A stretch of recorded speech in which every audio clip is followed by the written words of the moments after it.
Hey all, welcome back to another video. So guys, आज के इस वीडियो में हम बात करने वाले हैं छत्रपति शिवाजी महाराज के बारे में। उनकी लाइफ में उन्होंने क्या क्या किया, कैसे उन्होंने कॉन्क्वेस्ट करे, कितनी सारी टेरिटरीज उन्होंने जीती थी, कितने सारे किले उन्होंने जीते, सारी बातें इस वीडियो के अंदर करेंगे। एक तरह से उनकी बायोग्राफी समझ सकते हो आप सोचोगे यार हमेशा इस चैनल पे हमें मोटिवेशनल वीडियोस देखने को मिलते हैं, ये बायोग्राफी का सिलसिला कैसे शुरू हो गया? देखो, बायोग्राफी का सिलसिला नहीं है, बट छत्रपति शिवाजी महाराज थे ही ऐसी पर्सनालिटी जिनके बारे में बात करने से मैं अपने आप को रोक नहीं पाया। इस वीडियो में एंड तक मैं छत्रपति शिवाजी महाराज को सिर्फ महाराज वर्ड से बोलूंगा, सो प्लीज कोई मिसअंडरस्टैंड मत करना। मैं किसी को भी यहाँ पे हर्ट नहीं करना चाहता, अगर हर्ट हो रहा है तो I am extremely sorry before starting this video. तो बात करते हैं छत्रपति शिवाजी महाराज जी की। तो महाराज का जन्म हुआ था आज ही के दिन 1627 या 1630 के बीच में, यानी ये डेट कंफर्म नहीं है। कुछ अकाउंट 1627 बताते, कुछ अकाउंट 1630 बताते। तो आज ही के दिन महाराज जी का जन्म हुआ था। और अगर हम उनकी अर्ली लाइफ की बात करें तो उनकी अर्ली लाइफ में उन्होंने, जैसे वो बड़े हो रहे थे उस दौरान काफ़ी चीज़ें बचपन से ही सीखने लग रहे थे। अभी बचपन से कैसे सीख रहे थे? बिकॉज उनके जो पेरेंट्स थे, यानी उनकी जो माता और उनके जो पिता थे, तो माता जी उनकी थी जीजाबाई और पिताजी थे शाहजी राजे। जो शाहजी राजे थे ये आदिल शाह के डायनेस्टी के अंदर एज अ सेनापति का एक रोल करते थे। एक्चुअली बीजापुर और मुगल उस टाइम पे इन दोनों की मिलकर एक ट्रीटी साइन हुई थी, एक peace treaty. Bijapur was in a kind of Deccan में आप कह सकते हो, यानी सदर्न इंडिया में, एंड जो आपका मुगल था, Mughal was obviously in northern India में आता था। तो इनके बीच में हमेशा एक राइवलरी रही थी, मुगल वर्सेस बीजापुर या फिर डेक्कन कह लो। तो इस दौरान जब इनके बीच एक पीस ट्रीटी साइन हुई, इस ट्रीटी के चलते शाहजी राजे जो एक्चुअल में पुणे से बिलोंग करते थे वो बीजापुर में जाके रहने लग रहे थे और वहाँ पे एज अ सेनापति वर्क करते थे। एंड उनको पुणे में जागीर दी गई थी। जागीर यानी क्या? पुणे के अंदर पूरे मतलब एरिया को संभालना, एक तरह से उसका टैक्स वगैरह कलेक्ट करना, बट वो कर नहीं पाते थे बिकॉज वो बीजापुर में रहते थे। तो उनके बिहाफ में पुणे के अंदर महाराज की माता जी जीजाबाई एंड दादाजी कोंडदेव ये मिल के यहाँ पे पूरे जागीर को संभालते थे। बट जैसे शिवाजी महाराज 15-16 साल के हुए तो बड़े होते होते वो भी ये सारी चीज़ें सीख चुके थे कैसे एडमिनिस्टर करना, बिकॉज उनकी माताजी भी अपने आप में एक वॉरियर थी। और जब उनकी माताजी ही वॉरियर थी तो अपने बेटे को उन्होंने बहुत अच्छे से संभाला, बहुत सारी चीज़ें सिखाई थी। जैसे रामायण की स्टोरीज उन्हें बताया करते थे, महाभारत के बारे में बताते थे, एक अच्छा योद्धा कैसे होता है, वैल्यूज, मॉरल्स, एथिक्स, ये सारी चीज़ें शिवाजी महाराज जी ने अपनी माता से सीखी थी। जैसे ये बड़े हो रहे थे, एट द एज ऑफ 15 या 16 के अराउंड कोंडादेव जी की डेथ हो जाती है। जब इनकी डेथ हो गई तो यहाँ पे जागीर शिवाजी महाराज के हाथ में आ चुकी थी, यानी अब यहाँ पर शिवाजी महाराज पूरे एरिया को एडमिनिस्टर करेंगे या एक तरह से जागीर को संभालने वाले थे। बट जैसे उनको पता चला कि इस पूरे एरिया को अब मुझे संभालना है, इसकी जागीर मुझे अपने हाथ में लेनी, तो उस दौरान he got to know about Aurangzeb के बारे में उन्हें पता चला, that how cruel Mughals are. उन्हें पता चला कि जो मुगल के जो सरदार है, फिर जो मुगल के किंग है, बादशाह है, वो कितने क्रूअल, उनकी क्रूअलिटी के बारे में उन्हें पता चला। And he never wanted that kind of authority over him. वो नहीं चाहते थे कि ऐसा कोई मुगल बादशाह उनके सर पे राज करे या फिर उनको डोमिनेट करे जो इतना ज़्यादा क्रूअल हो। इसीलिए उन्होंने डिसाइड किया कि यार ये औरंगजेब वाली चीज़ें तो मेरे को चाहिए नहीं, इसको तो मैं खदेड़ के रहूँगा। ऐसा उन्होंने डे 1 से ही अपने मन में ठान लिया था। इस दौरान उन्होंने क्या किया, काफ़ी सारे मावलाओं से दोस्ती कर लिया। अभी मावला कौन है? मावलाज were the people who were so much backward, यानी वो काफ़ी बैकवर्ड होते थे और उनको सोसाइटी के अंदर इन्फीरियरिटी को फेस करना पड़ता था। तो जब ये मावलास को इन्फीरियरिटी को फेस करना पड़ रहा है तो उस टाइम पे उन्होंने उन्हीं सारे लोगों से दोस्ती कर ली। जब इनके दोस्त मावला बन चुके तो ये वेस्टर्न घाट वगैरह को अच्छे से पढ़ लिया था उन्होंने, मतलब समझ लिया था कि वेस्टर्न घाट का एरिया कैसा है, क्या है, सारी हिसाब किताब इन्होंने देख रखा था शिवाजी महाराज जी ने। और वो चाहते थे कि मावलास को साथ में लेके मैं इस पूरे एरिया में हिंदवी स्वराज को स्थापित करूंगा। यानी हिंदवी स्वराज का मतलब क्या है यहाँ पर, कि ऐसा स्वराज होना चाहिए जहाँ पर सबको इक्वालिटी मिले। कुल मिला के Maharaj never discriminated between any of the religion, he respected all the religion, he respected secularism, यानी वो सेक्युलरिज्म को बहुत ज्यादा एडमायर करते थे। इसलिए वो चाहते थे कि यहाँ पर हिंदवी स्वराज होना चाहिए।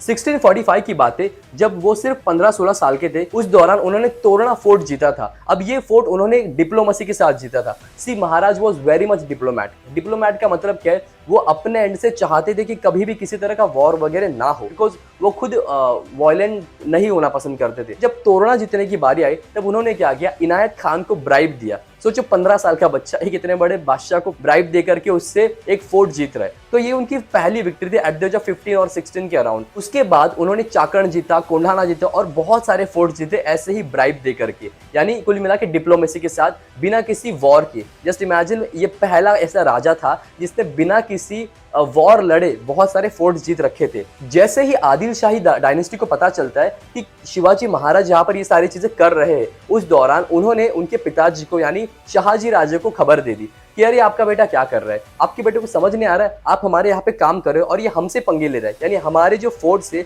इनको किसी ना किसी तरह से हड़पने की कोशिश कर रहा है या फिर इनको जीत ले रहा है, तो ये गलत बात है। 27 जुलाई 1648 को उन्होंने शाहजी राजे को यहाँ पर कैप्चर कर लिया, एक तरह से उनको बंदी बना लिया। जैसे शिवाजी महाराज को पता चलता है कि मेरे पिताजी को यहाँ पर कैप्चर किया गया है, तो उन्होंने जो अपने एक्सपीडिशंस थे उनको रोक दिया। इसके बदले में आदिल शाह ने शाहजी राजे को यहाँ से रिलीज कर दिया, यानी जो जेल में डाला था, तो एक साल के अंदर ही 1649 में उनको रिलीज कर दिया। उनके रिलीज होने के बाद महाराज जी ने काफी सारे मावलास को, जिनकी मैंने पहले बात करी थी, मावलास को अगेन यहाँ पे अप्रोच किया और बहुत सारे मराठी कह सकते हो अब डिफरेंट लोगों को अप्रोच किया, जैसे कि सावंत थे, घोरपड़े थे, निम्बाड़कर थे, इन सारे डिफरेंट कह लो कम्युनिटीज को उन्होंने अप्रोच किया और इनकी मदद से उन्होंने एक अच्छी खासी आर्मी बनाई। देखो अब तक हमने क्या देखा कि शिवाजी महाराज किस तरह से अपने वॉर को लड़ रहे, तो डिप्लोमेसी के साथ, बट अभी उन्हें पता चल चुका था कि यार ये आदिल शाही या फिर ये जो भी सारी डायनेस्टीज है यहाँ पर, बीजापुर की या फिर मुगल्स, ये बातों से मानने वाले हैं नहीं, मतलब ये लातों के भूत है जो बातों से नहीं मानने वाले। तो इस चक्कर में उन्होंने सोचा कि अब मुझे डिप्लोमेसी को रोक करके थोड़ा सा मतलब स्मार्ट वर्क के साथ साथ हार्ड वर्क भी करना पड़ेगा। और जब हार्ड वर्क करने की बारी आई तो उन्होंने क्या किया, बहुत सारी मराठी कम्युनिटीज को अप्रोच किया और इनको साथ में लेकर के एक बड़ी सी आर्मी उन्होंने तैयार कर ली। 1649 से लेकर के 55 के दौरान ये सारा काम हो रहा था। इस दौरान पूरी तरह से पीस मेंटेन था, कोई किसी को हार्म नहीं कर रहा है, कोई फोर्ट नहीं जीते जा रहे, कोई किले नहीं जीते जा रहे, सब कुछ शांति यहाँ पर बनी थी। बट 1656 के टाइम पे महाराज जी ने क्या किया, फिर से ये सिलसिला चालू कर दिया, यानी फोर्ट जितना फिर से चालू कर दिया। इन्होंने यहाँ पर एक और टैक्टिक को यूज किया था, that is marital alliances. Marital alliances यहाँ पर क्या होता है कि एक किंगडम के अंदर का लड़का और दूसरी किंगडम के अंदर की लड़की की अगर शादी हो जाती है तो इनके आपस में रिश्ते बन चुके हैं। जब रिश्ते बन चुके हैं तो अगर मेरे पे किसी ने अटैक किया तो अगला किंगडम मुझे बचाने के लिए जरूर आएगा। This is what the marital alliances. अब बात करते हैं 1659 की, जब यहाँ पर और एक नए इंसान का जिक्र होता है या फिर उसकी एंट्री होती है, और वो थे अफजल खान, जिसको अगेन आदिल शाही डायनेस्टी ने भेजा था। उन्होंने बोला यार ये शिवाजी ने मेरे नाक में दम करके रखा है, तो अफजल खान तुम जाओ और शिवाजी को खत्म कर दो। इस इरादे से यहाँ पर अफजल खान को भेजा गया था। 10 नवंबर 1659 को अफजल खान यहाँ पर आता है, शिवाजी महाराज जी के अगेंस्ट में प्लानिंग या फिर कॉन्स्पिरेसी रचना शुरू कर देता है। He was very tall, he was very cruel, he was around 6.5 inch, मतलब इतने बड़ी उनकी हाइट थी। तो जब ये बात शिवाजी महाराज जी को पता चलती है कि अच्छा अफजल खान आया, अभी उससे मिलना पड़ेगा ये वो, उस टाइम पे उनके जो सारे सेक्रेटरीज थे या फिर जो भी उनकी टीम में मावलाज वगैरह थे, उन्होंने बोला कि महाराज आप जा तो रहे हो इससे मिलने, बट आपको पता है ये इंसान कैसा है, कितना लंबा चौड़ा है, मतलब कितना क्रूअल है, आपको तो मार देगा ये। Because Shivaji Maharaj was not that toll, he was around 5.6 और 7, इतनी उनकी हाइट थी, लगभग मेरी हाइट जितनी उतनी उनकी हाइट थी, कुल मिला के एक नॉर्मल हाइट थी। बट अफजल खान वॉज 6.5, तो उनके सारे लोगों ने उन्हें सजेस्ट किया कि आप जा रहे हो तो थोड़ा सोच समझ के जाना। तो एक डेट फिक्स करी जाती है जब इन दोनों की मीटिंग फिक्स होती है, अफजल खान एंड छत्रपति शिवाजी महाराज, इनकी मीटिंग फिक्स होती है 19 नवंबर 1659 को, और इस दिन ये दोनों आपस में मिलते हैं। और जब ये मिलते हैं तो देखो it was a steel meet actually, इतनी बड़ी कोई वॉर वगैरह थी नहीं, बिकॉज जैसे मैंने पहले बताया कि शिवाजी महाराज हमेशा चाहते थे कि बातचीत करके मामला सुलझ जाए, तो वो डिप्लोमेसी को यूज करते थे। उसी तरह अफजल खान से मिलते टाइम उन्होंने किसी तरह का वॉर नहीं सोचा था, इसलिए यहाँ पर सारे सोल्जर्स को लेके आना अलाउड नहीं था। तो यहाँ पे सिर्फ 2 लोग आए थे, एक था आर्चर, एक था तलवारबाज, दोनों की तरफ से ये 2 लोग रहेंगे, और ऐसी उनकी मीट होती है। इस मीट के दौरान इन्होंने बातचीत करी, और जब बातचीत हो रही थी तो औरंगजेब ने शिवाजी महाराज जी को एक एम्ब्रेस या फिर हग ऑफर किया, और जैसे ये उन्हें हग करते तो इस हग के दौरान इन्होंने इनकी इनकी गर्दन वगैरह मरोड़ना स्टार्ट कर दिया शिवाजी महाराज जी की, and he tried to kill him. और एक ये भी निकाला था, छुरा या कुछ तो निकाला था, और वो उनके पेट में मारने की कोशिश करी। बट लकीली शिवाजी महाराज यहाँ पर जैसे बुलेट प्रूफ जैकेट रहता है वैसे अंदर कुछ लोहे का ये वेस्ट पहन के गए थे, उस वजह से उन्हें कुछ हुआ नहीं। बट शिवाजी महाराज कभी अकेले नहीं गए थे, उन्हें पता था that how cruel Afzal Khan was. इसलिए वो अपने हाथ में टाइगर क्लॉ या फिर बाघ नख लेके गए थे, जिसको उन्होंने उनके पेट में मार दिया अफजल खान के, और वहीं पर उसका कत्ल कर दिया, वहीं पर उसका खात्मा कर दिया। यू वोंट बिलीव, ये हिस्ट्री में बहुत बड़ी बात मानी जाती है कि अफजल खान को शिवाजी महाराज जी ने किस तरह से मारा था। और जैसे ये इंसिडेंट होता है, यहाँ पर the biggest battle of Pratapgarh लड़ी जाती है। और जब बैटल ऑफ प्रतापगढ़ हुई, इस दौरान अफजल खान या फिर जो भी आदिल शाही डायनेस्टी के लोग थे और शिवाजी महाराज जी के जो लोग थे, इनकी सारी आर्मी मिलकर के यहाँ पे लड़ती है। 3000 से भी ज्यादा उनके सोल्जर्स थे। गाजर मूली की तरह काट काट के फेंक दिया उन्होंने, लिटरली मतलब काट पीट के फेंक दिया, यहाँ पर किसी को भी छोड़ा नहीं था और इतने सारे लोगों का खात्मा किया। देखो, शिवाजी महाराज कभी नहीं चाहते थे कि किसी तरह का वॉर लड़ा जाए या किसी लोगों को हार्म किया जाए, बट ये सिचुएशन ही ऐसी थी कि उनको यहाँ पर लड़ना पड़ा। उनको यहाँ पर काफी लोगों को कत्लेआम मचाना पड़ा। इतना काफी नहीं था आदिल शाही डायनेस्टी के लिए, तो उसके बाद उन्होंने अगेन सेम ईयर 1659 को और एक सोल्जर को भेजा जो शिवाजी महाराज का खात्मा करेगा, and it was the battle of Pavankhind, जहां पर उन्होंने रस्तम जहान को भेजा था शिवाजी महाराज को मारने के लिए। बट अगेन ये हो नहीं पाया और रस्तम जहान को भी यहाँ पे शिवाजी महाराज जी ने हरा दिया। और रस्तम जहान को हराने के बाद यहाँ पर एक तरह से पूरे के पूरे डेक्कन को शिवाजी महाराज जी ने जीत लिया था। याद करो उनका जन्म कब हुआ था, 1627 या 30 के अराउंड। अभी 1660 आ चुका है ऑलमोस्ट, मतलब अराउंड ये 30 साल के है, 30 साल की उनकी उम्र हो चुकी है। यानी 30 साल के अंदर अंदर उन्होंने पूरे के पूरे डेक्कन को कॉन्कर कर रखा था। तो जब ये सब हो रहा है, इस दौरान अभी आदिल शाही और जो मुगल्स थे, इनके बीच में एनीवे राइवलरी चल रही थी, बट वो दोनों अभी बहुत ही डायलेमा में आ चुके हैं कि यार क्या करे, ये बंदा बड़ा ही परेशान कर रहा है। तो इस दौरान आदिल शाह ने मुगल के जो बादशाह थे औरंगजेब, उनसे मदद मांगी और उनसे हाथ मिला लिया। जैसे उन्होंने उनके साथ हाथ मिला लिया, तो उन दोनों ने मिल करके यहाँ पर मतलब अभी 2 on 1 हो चुका है, आदिल शाह एंड मुगल वर्सेस महाराज यानी शिवाजी महाराज अकेले। 1660s आता है। इस दौरान जो औरंगजेब है, ये क्या करते हैं, शाइस्ते खान को भेजते हैं। अभी शाइस्ते खान कौन है? ये एक बंदा था जो अपने आप में अगेन बहुत ही क्रूअल था, जिसने 1.5 लाख आर्मी को यूज किया और शिवाजी महाराज जी के काफी फोर्ट्स को यहाँ पर जीता गया। काफी फोर्ट्स जीते, इंक्लूडिंग लाल महल, जहाँ पर शिवाजी महाराज खुद रहते भी थे किसी टाइम पे, और बहुत सारे छोटे छोटे फोर्ट्स को यहाँ पर जीता गया शाइस्ते खान के द्वारा। 2-3 साल के लिए तो शाइस्ते खान यहाँ पे अच्छे से लड़ रहा था, बट 3 साल के बाद यानी 1663 में, इस दौरान क्या होता है, अप्रैल का महीना होता है, Shivaji Maharaj was very furious और उन्होंने शाइस्ते खान के ऊपर अच्छे से अटैक कर दिया। और जैसे अटैक किया गया, तो इस दौरान उनके मतलब फोर्ट में घुस करके पूरा अटैक किया था और अपनी थोड़ी सी ही आर्मी लेके गए थे, बट स्टिल शिवाजी महाराज यहाँ पर जीत गए। शाइस्ते खान था, उनकी वाइफ को यहाँ पे मारा गया, उनकी रिलेटिव्स को मारा गया। इनफैक्ट शाइस्ते खान की 3 या 4 उंगलियां भी काट दी थी शिवाजी महाराज जी ने। और इसके बाद औरंगजेब शाइस्ते खान के ऊपर ही गुस्सा हो गया, कह रहे तुम पागल हो, बेवकूफ हो, तुम्हें समझ नहीं आता, एक कौन सा वो शिवाजी आता है और तुम्हारे इतने सारे एम्पायर को यहाँ पे इस तरह नाबूद करके जा रहा है, तुम्हारा ध्यान क्या है। मतलब कुल मिला के औरंगजेब ने डांटा किसको, शाइस्ते खान को ही, और वो शिवाजी महाराज के ऊपर और भी ज्यादा गुस्सा हो चुके थे। अगले ही साल 1664 में शिवाजी महाराज जी ने और एक एक्सपीडिशन करी और एक यहाँ पर बैटल करा था, द बैटल ऑफ सूरत।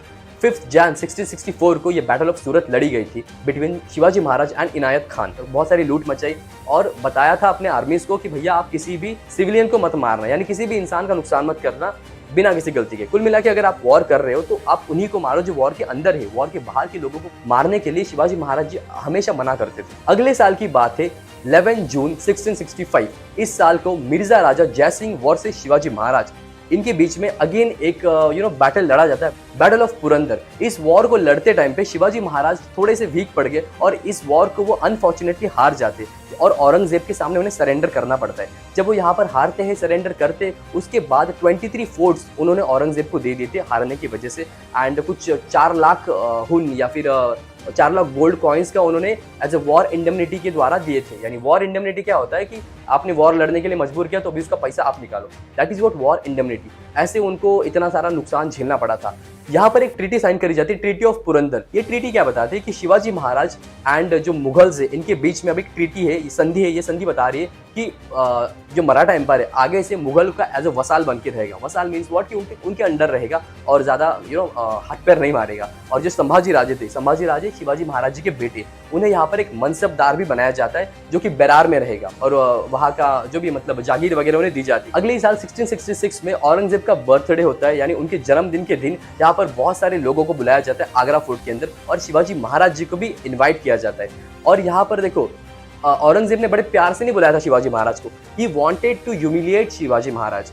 तो इस दौरान वो क्या करते, शिवाजी महाराज को एज अ नॉर्मल सोल्जर के यहाँ पे खड़ा कर देते और उन्हें कोई पहचान नहीं रहा है, कोई उन्हें रिकॉग्नाइज नहीं कर रहा है, तो उनको बहुत बुरा लग जाता है। बोलते यार भाड़ में गया तुम्हारा बर्थडे, मतलब बहुत गुस्सा हो जाते वो और वहां से चले जाते। और ये जो पीस ट्रीटी इनके बीच में हुई थी, उस ट्रीटी को भी तोड़ देते कि कोई ट्रीटी वीटी नहीं, जाओ भाड़ में जाओ और मैं यहाँ से जा रहा हूँ करके। तो इस दौरान औरंगजेब ट्राई करते शिवाजी महाराज को और संभाजी महाराज को यहाँ पर कैप्चर करने का, और वो कैप्चर कर भी लेते।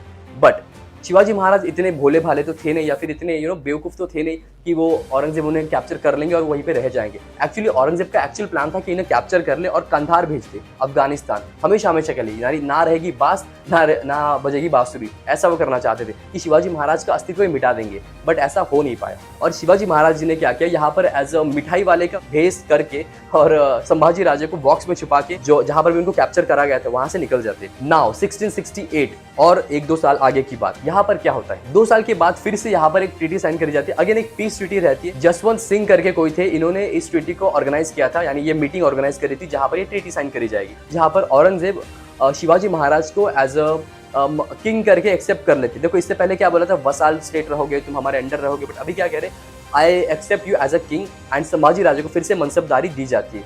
ये था एक peace treaty between Shivaji Maharaj and Aurangzeb. But ये सिर्फ एक टाइम बिंग के लिए ट्रीटी थी, यानी इतनी लंबी चली नहीं। 2 साल के बाद ही 1670s के टाइम पे औरंगजेब ने क्या किया, फिर से अटैक कर दिया शिवाजी महाराज के काफी फोर्ट्स के ऊपर। एंड जो जागीर दी गई थी संभाजी राजे को, बैरार यानी जो बैरार में जो जागीर दी गई थी, उन्हें फिर से ले लिया। अब शिवाजी महाराज को बहुत ज्यादा गुस्सा आता और इन रिटालिएशन वो क्या करते, सूरत के ऊपर फिर से अटैक कर देते, जो पहले उन्होंने करा था। कमेंट सेक्शन में बताओगे कौन सी डेट थी वो, मैंने डेट भी पहले बताई थी। तो फिर से वो जा करके सूरत के ऊपर अटैक कर देते। ये हम 1670 तक आ चुके। आफ्टर सो लॉन्ग टाइम, यानी पूरे 1200 के बाद, यानी 1200 सी के बाद शिवाजी महाराज का कोरोनेशन होता है, यानी छत्रपति की पदवी उन्हें मिलने वाली होती है। बट यहाँ पर और एक ब्लंडर हो जाता है। जब उनका कोरोनेशन का टाइम आता है तो बहुत सारे प्रीस्ट उन्हें एज अ छत्रपति मानने से इनकार कर देते। ऐसा क्यों? बिकॉज जो सारे लोग उनको कोरोनेशन कर रहे उस दौरान काफी प्रीस्ट आके बोलते कि ये तो क्षत्रिय है ही नहीं, और राजा बनने का या किसी किंग बनने का जो हक है वो किसी क्षत्रिय को होता है।